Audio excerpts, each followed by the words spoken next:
Are you ready now? Yes. Say goodbye, Toto. Yes, I'm ready now. Then close your eyes and tap your heels together 3 times.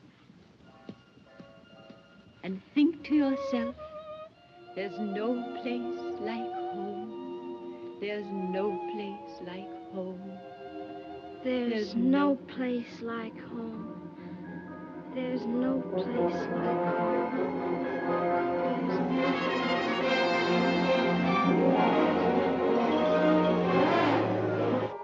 There's no place like home. Love for film often begins quietly. An image that stays with you. A story that makes you feel seen. A moment that lingers long after the film ends. For many, it starts in childhood or adolescence, when the world is still being assembled, and film offers a way to piece it together. That's when it began for me. I'd seen numerous films throughout my early years of life, the first of which being Finding Nemo when I was just months old. But my love for film was really truly fostered by my grandfather. My brother and I found ourselves over at my maternal grandparents often in our younger years. On school days, we spent the mornings over there after our mom left for work, and then in the late afternoons, we'd come back there. At our young ages, my grandpa didn't have much to connect with us over. With my grandma, there was more. We helped her bake. She volunteered year-round at our elementary school, always in our classes, or we'd pick up a game of Scrabble or Othello. My grandpa was, and has always been, more stoic, complacent with silence but not without a lot to say. His sage words came out often, but for younger ears like my brother's and I's, there was a disconnect. Through showing us films, many of which came from the time he too was coming of age, the connection between him and my brother and I was able to take place. He shared with us the stories that sparked wonder and excitement in him when he was younger, and was able to see that same wonder and excitement illuminate us. I'd seen many movies before I'd ever watched the films my grandfather showed me, but I think what stuck with me at that time, even at my young age, was seeing the meaning that films can have for someone in their life. Watching with him was not just an experience of shared silence.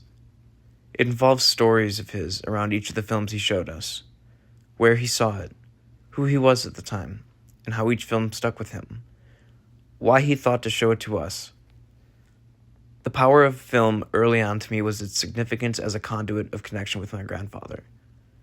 As I've grown and matured, I've realized the primary power of film lies in its ability to convey powerful stories, rich in themes and allegory that can teach and parallel life.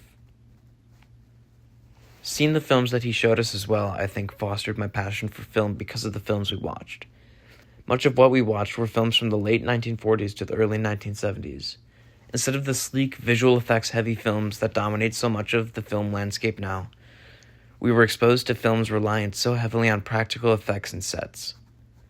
It sparked a curiosity in me as to how they pulled it off. It made me engage with film as a medium more, as I began to think more and more about how films were made.